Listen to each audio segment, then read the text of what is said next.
Sir నేనేమి అసత్య ఆరోపణలు చేస్తే నన్ను ఉరేయండి, నన్ను శాసనసభ్యుడిగా సస్పెండ్ చేయండి. నేను చెప్పిన దాంట్లో నిజం ఉంటే చర్యలు తీసుకోండి. I'm speaking with official data with documents. ఇప్పుడు తప్పు నాదైతే నన్ను ఉరేయండి, లేదు తప్పు దీనికి బాధ్యులు ఎవరు, రాష్ట్ర ఖజానాకు కొల్లగొట్టింది ఎవరు, రాష్ట్ర ఖజానాకు రావాల్సిన డబ్బులను అన్యాయంగా అక్రమంగా క్రషర్లు నడిపి ఎవరైతే నడుపుతున్నారో వాళ్ళనే చర్య తీసుకోండి. అధ్యక్ష, నేను ఆవేదనతో చెప్తున్నా అధ్యక్ష, నా సహచర శాసనసభ్యుడు పటాన్చెరు ఎమ్మెల్యే మహిపాల్ రెడ్డి గారి తమ్ముడు నా తమ్ముడు లాంటి వాడు. మేము ఉద్యమంలో పార్టీలో 20 ఏళ్లు కలిసి పనిచేసినాం. ఆ మహిపాల్ రెడ్డి గారి స్టోన్ క్రషర్ లో చిన్న తప్పు జరిగిందని రాత్రికి రాత్రి అరెస్ట్ చేసి నెల రోజులు మా మహిపాల్ రెడ్డి ఎమ్మెల్యే గారు తమ్ముడిని జైల్లో పెట్టారే. ప్రతిపక్షానికి ఒక న్యాయం, అధికార పక్షానికి ఒక న్యాయం ఉంటుందా? సార్ అధ్యక్ష, sir I'm not yielding sir, please sir. మీరు హరీశ్రావు గారు మీరు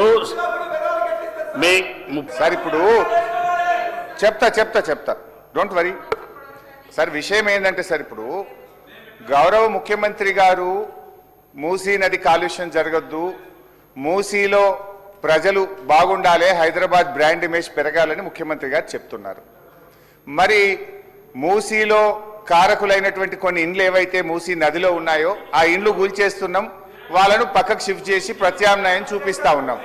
మరి అరే ఇప్పుడు మీ మైనింగ్ డిపార్ట్మెంట్ అధికారులే ఇది మూసీ నది కాలుష్యానికి, హైదరాబాద్ ప్రజలు తాగే జంట నగరాలకుండే హిమాయత్ సాగర్ గండిపేట్ కాలుష్యానికి ఈ క్రషర్ కారణమైతుందని మీ మైనింగ్ అధికారులే రాశారు.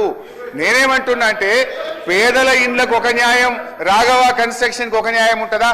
ఒకటి. రెండోది అధ్యక్ష, మీరు ఒక మాట అన్నారు, మంత్రి గారి పేరు ఎట్లా తీసుకుంటారు, పొంగులేటి శ్రీనివాసరెడ్డి గారి పేరు ఎట్లా తీసుకుంటారు, విత్డ్రా చేసుకోవాలని మా ఎల్ఏ మినిస్టర్ గారు అన్నారు.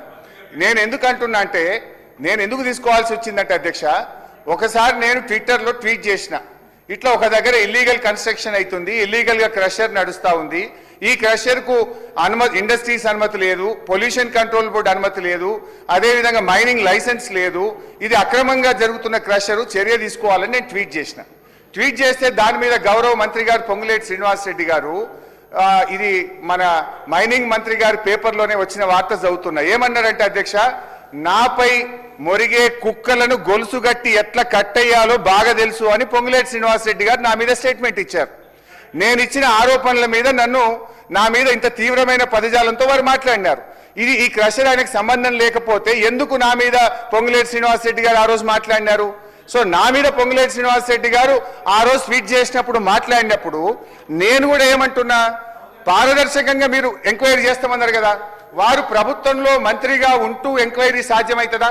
సో నైతికంగా వారు మంత్రిగా రాజీనామా చేసి విచారణ జరపండి.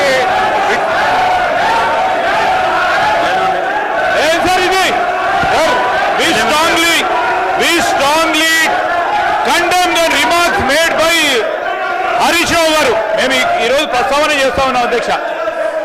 ఈరోజు లేనిపోని ఆరోపణలు చేస్తూ కక్ష సాధింపు చర్యలో మంత్రి గారు ఏదో అన్నారని ఒక వార్తాపత్రికల్లో వచ్చిందని దాన్ని దృష్టిలో పెట్టుకొని వారిపైన ఈ విధమైన ఆరోపణలు చేయడం సరికాదు.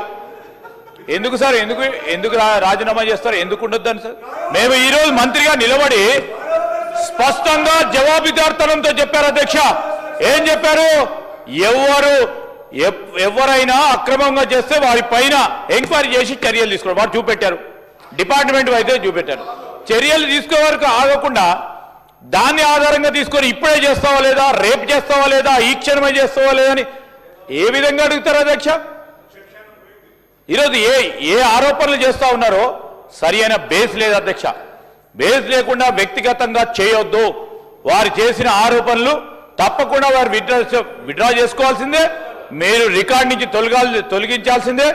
ఈరోజు హరీష్ రావు గారు పదే ఒకటే సబ్జెక్ట్ పట్టుకొని, ఒకటే అంశాన్ని పట్టుకొని దాదాపు 50 నిమిషాలు అయింది అధ్యక్ష, దాదాపు 50 నిమిషాలు అయింది. ఈరోజు నేను మీ ద్వారా కోరుతా ఉన్నాను, వారు తప్పకుండా విత్డ్రా చేసుకోవాల్సిందే.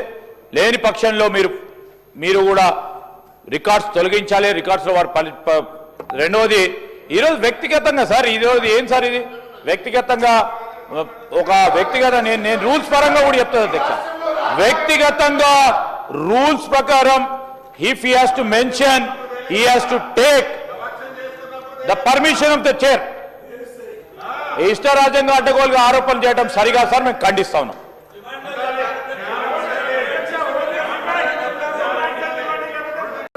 ఏదైతే వివాదం లేవనెత్తాలని ఒక మంత్రి మీద బురద జల్లాలని వాళ్ళ అక్కసు అసూయ వాళ్ళు అనుకున్న పైరవీలకు ఆ మంత్రి సహకరించడం లేదని ఆ మంత్రి మీద ఒత్తిడి తీసుకురావాలి, ఆ మంత్రిని బ్లాక్ మెయిల్ చేయాలని కొంతమంది సభ్యులు ఏదైతే ప్రయత్నం చేస్తున్నారో బ్లాక్ మెయిల్కి ప్రభుత్వం భయపడదు.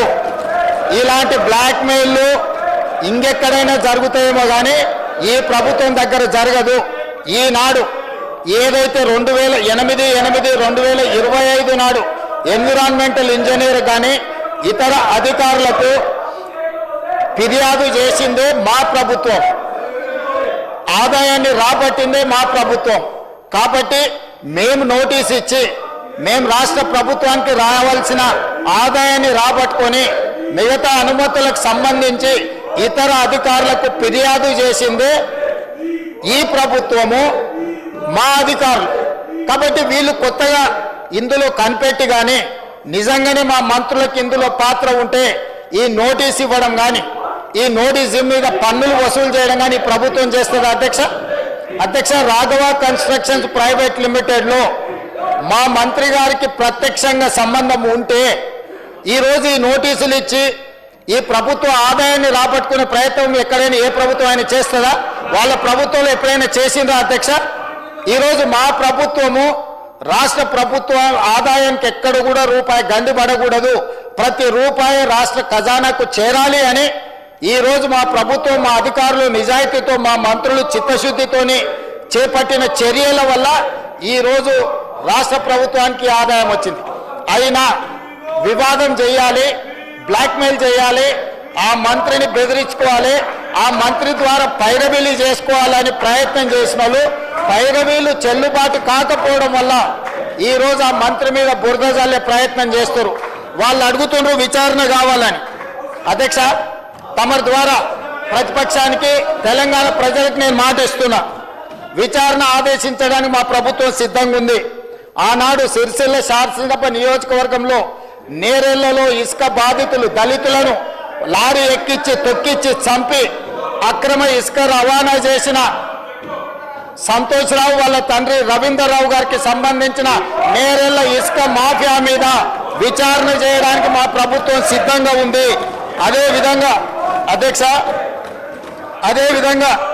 Survey number 168 Shirisha Jio granites దీనికి సంబంధించి ఆంధ్రప్రదేశ్కు సంబంధించిన ఒక ఎక్స్ ఎమ్మెల్యేను బెదిరించి అక్కడ స్లోగన్లు ఇస్తున్న గతంలో మైనింగ్ శాఖ మంత్రిగా పనిచేసిన వ్యక్తి ఏదైతే వాళ్ళ మైనింగ్ లీజు రాపించుకొని అక్రమంగా మైనింగ్ చేసిండో దీనికి సంబంధించిన దాని మీద విచారణ. అదేవిధంగా మిడ్ వెస్ట్ గ్రానైట్స్ కు సంబంధించి ఈ రోజు రెవెన్యూ మంత్రి గారిని బ్లాక్మెయిల్ చేయాలని ప్రయత్నం చేస్తున్న ఏ శాసనసభ్యుడైతున్నాడో వాళ్ళ తమ్ముడి పేరు మీద ఇల్లీగల్ గా మైనింగ్ చేసుకొని వారి దగ్గర మైనింగ్ శాఖ ఉన్నప్పుడు ఏదైతే illegal mining mid west granites కు సంబంధించి ఏదైతే దోపిడీ జరిగిందో వాళ్ళ తమ్ముడినే స్వయంగా పెట్టి ఈ దోపిడీకి పాల్పడ్డాడు. మిడ్ వెస్ట్ గ్రానైట్స్ మీద విచారణకు ఆదేశిస్తాం అధ్యక్ష. అదేవిధంగా అధ్యక్ష శ్వేత గ్రానైట్స్ గంగుల కమలాకర్ గారు శాసనసభ్యులు మాజీ మంత్రి వాళ్ళ కుటుంబ సభ్యులకు సంబంధించి అక్రమ మైనింగ్ జరిగిందని ఈరోజు రాష్ట్ర ప్రభుత్వం విజిలెన్స్ అండ్ ఎన్ఫోర్స్మెంట్ నివేదికనే కాదు ఈడీ ఎంక్వైరీ కూడా జరుగుతుంది. కాబట్టి శ్వేత గ్రానైట్స్ కు సంబంధించి శాసనసభ్యులు గంగుల కమలాకర్ గారి కుటుంబ సభ్యులకు సంబంధించిన ఇల్లీగల్ మైనింగ్ మీద ఈరోజు విచారణ ఆదేశించడానికి మేము సిద్ధంగా ఉన్నాం అధ్యక్ష. అదేవిధంగా గాయత్రి గ్రానైట్స్ వద్దిరాజు రవిచంద్ర ఏదైతే అతని కంపెనీ మీద మొత్తం నోటీసులు ఇచ్చి ఫైన్లు పెనాల్టీలు వేసి అతను లొంగ తీసుకొని వాటిని మళ్ళీ తగ్గించి ఆర్బిట్రేషన్ లో తగ్గించి అక్రమంగా గాయత్రి రవి గ్రానైట్స్ ఏదైతే రాపించుకుందో రాజ్యసభ సభ్యుడు గాయత్రి రవిచంద్ర వద్దిరాజు రవిచంద్రకు సంబంధించిన అక్రమ మైనింగ్ల మీద ఈరోజు విచారణ వేయడానికి మేము సిద్ధంగా ఉన్నాము అధ్యక్ష. ఈరోజు ఇప్పుడు నేను చెప్పిన నేరెళ్లకు సంబంధించిన ఇసుక మాఫియా మీద, శ్వేత గ్రనేట్స్ కు సంబంధించిన దాని మీద, గాయత్రి గ్రనేట్ కు సంబంధించిన దాంట్ల మీద, అదేవిధంగా శిరీష జియో గ్రనేట్స్ కు సంబంధించిన విషయంలో, మిడ్ వెస్ట్ గ్రనేట్ కు సంబంధించి హరీష్ రావు గారు సొంత తమ్ముడు మహేష్ రావు గారు వారు మంత్రిగా ఉన్నప్పుడు దోపిడీకి పాల్పడ్డాడు. దీనికి సంబంధించి అదేవిధంగా ఈరోజు వాళ్ళు ఏదైతే ఆరోపణ చేస్తుండ్రో, ఏదైతే ఈరోజు రాఘవ కన్స్ట్రక్షన్ సంబంధించినో వీటన్నిటి మీద రాష్ట్ర ప్రభుత్వం తరఫున సిబిసిఐడి విచారణకు నేను ఆదేశిస్తున్న అధ్యక్ష. అందరి నిగ్గు తేలుస్తా. కొల్లగొట్టింది మీరు. 5 ఏళ్ళు హరీష్ రావు గారు, 5 ఏళ్ళు కేటీఆర్ గారు ఈ శాఖ నిర్వహించి వేల కోట్ల రూపాయలు కొల్లగొట్టి ఈరోజు ఇసుక మాఫియాను నడిపి ఇప్పుడు మాట్లాడుతున్న శాసనసభ్యులు ఇసుక మాఫియాలో, ఇసుక దోపిడీలో భాగస్వాములు. ఈరోజు ఇసుకకు సంబంధించి మేము పెంచిన ఆదాయం ఈ కళ్ళ ముందు ఉంది అధ్యక్ష. ఈరోజు మేము పెంచిన ఆదాయంతో రాష్ట్రానికి పెరిగిన ఆదాయం టోటల్ గా నేను ఇప్పుడు చెప్తాను అధ్యక్ష. ఇసుక శాండ్ది 2024-25లో 721 కోట్ల రూపాయల ఆదాయం ఉంటే ఈసారి మేము 25-26లో 972 కోట్ల రూపాయల ఆదాయాన్ని పెంచి 35% ఆదాయాన్ని పెంచిన అధ్యక్ష. ఇసుక మాఫియా నడిపింది వీళ్ళు, దోపిడీకి పాల్పడ్డది వీళ్ళు. ఈ రోజు వాళ్ళే అంటున్నారు కన్స్ట్రక్షన్ కుంటుపడింది, రియల్ ఎస్టేట్ దెబ్బతిన్నది. మరి రియల్ ఎస్టేట్ దెబ్బతింటే ఇసుక ఏమైనా బుక్కుతున్నామా అధ్యక్ష? ఇసుక ఏమైనా వండుకొని బిర్యానీ తింటున్నామా? ఆనాడు మేము 2024-25లో తీసుకొచ్చిన ఆదాయం కంటే మేము ఈరోజు 35% పెంచినాం అధ్యక్ష. రియల్ ఎస్టేట్ కన్స్ట్రక్షన్ పడిపోయినప్పుడు ఆదాయం పెరిగిందంటే సంవత్సరానికి 1000 కోట్ల రూపాయలు కేవలం ఇసుకల్నే. హరీష్ రావు గారు, కేటీఆర్ గారు ఈ దోపిడీకి పాల్పడి ఈ మాఫియాకు నాయకత్వం వహించింది హరీష్ రావు గారు, కేటీఆర్ గారు. మొదట్లో హరీష్ రావు గారి దగ్గర ఉండే శాఖ ఆయన అడ్డగోలుగా దోపిడీకి పాల్పడుతుండని కేసీఆర్ గారు ఆ శాఖను తొలగించి కొడుకు అల్లుడు మధ్యలో పంచాయతీ పడితే పంచాయతీ పెంచడానికి హరీష్ రావు గారి దగ్గర ఉన్న శాఖను తీసుకెళ్లి కేటీఆర్కి ఇచ్చాడు. కేటీఆర్ దోసుకోవడానికి అవకాశం ఇచ్చాడు. అందుకే అధ్యక్ష ఈ రోజు ఒక్కటే మాట నేను చెప్పదలుచుకున్నా. జూన్ 2, 2014 నుంచి ఈ రోజు వరకు ఇచ్చిన మైనింగ్ లీజుల మీద జరిగిన అక్రమాల మీద ప్రధానంగా ఇప్పుడు ఏవైతే సంస్థల గురించి, ఏదైతే అక్రమ మైనింగ్ల గురించి ఏదైతే నేను ప్రస్తావించునో దీనికి సంబంధించి పూర్తి స్థాయిలో మన సిబిసిఐడి విచారణ చేసి ఇదే సభ వచ్చే సమావేశాలలో నివేదిక మొత్తం ఈ సభలో ప్రవేశపెడతాం అధ్యక్ష. ఇవాళ వాళ్ళ దొంగతనాలు కట్టుబడుతుందని, ఇవాళ వాళ్ళ దోపిడీని నిలువరించి ఇసుకలో ఆదాయాన్ని పెంచి మైనింగ్ లో ఆదాయాన్ని పెంచితే ఈ రాష్ట్ర ప్రభుత్వానికి మంచి పేరు వచ్చి గత 10 సంవత్సరాలు వాళ్ళు పాల్పడ్డ దోపిడీ ప్రజలకు అర్థమవుతుందని చెప్పి ఈ ప్రభుత్వం మీద బురద చల్లడానికి లొంగని మంత్రుల మీద ఆరోపణలు చేయడానికి ప్రయత్నం చేస్తారు. మీరు ఏం బురద చల్లినా ఇక్కడ భయపడ్డాడు ఎవరు లేడు. ఇవాళ మీరు మాట్లాడుతున్న ఈ నోటీస్ మేమిచ్చింది, ఆదాయం మేం రాబట్టింది, మీరేం కనిపెట్టలే, మీరేం ఫిర్యాదు చేయలే. మా అధికారులు, మా ప్రభుత్వం నిజాయితీతో పనిచేయబట్టే ఈరోజు ఎవరున్నా కూడా దీని మీద విచారణకు ఆదేశించడం. నేను ఈరోజు వాళ్ళు ఉన్నారు, వీళ్ళు ఉన్నారు, మంత్రులు ఉన్నారని ఉన్నా లేకున్నా వాళ్ళ పేర్లు తీసుకొని వాళ్ళ మీద బురద చల్లి మానసికంగా వాళ్ళని ఒత్తిడి చేసి బ్లాక్మెయిల్ చేసి భూములు రాపించుకుందామనే ఇట్లాంటి పప్పులు ఉడకవు అధ్యక్ష. ఆ కంపెనీలో మంత్రి గారికి కానీ మంత్రి గారి కుటుంబానికి సంబంధం లేదని ఆ మంత్రి గారు గతంలోనే చెప్పిండు. వీళ్ళు నిజ నిర్ధారణ కమిటీ అని అక్కడికి వెళ్ళి వీరంగం చేసిండ్రు. అప్పుడే ఆ మంత్రి గారు స్పష్టంగా నాకు నా కుటుంబానికి సంబంధం లేదు అని చెప్పిండు. బంధువులు, దూరపు బంధువులు ఎవరిని చూసినా తెలంగాణ రాష్ట్రంలోనే కాదు అధ్యక్ష, ఆంధ్రప్రదేశ్లో కానీ తెలంగాణలో కానీ ఏ రెడ్డి అయినా ఇంకో రెడ్డికి దూర బంధువు ఉంటాడు, లేకపోతే దగ్గర బంధువు ఉంటాడు. సొంత అన్నదమ్ములకే ఆదాయాల పంపకాలలో తేడాలు వస్తున్నాయి. అంతెందుకు అధ్యక్ష, కల్వకుంట్ల తారక రామారావు గారు, కల్వకుంట్ల కవితారావు గారు, వీళ్ళిద్దరు కల్వకుంట్ల చంద్రశేఖరరావు గారు పిల్లలే కదా అధ్యక్ష.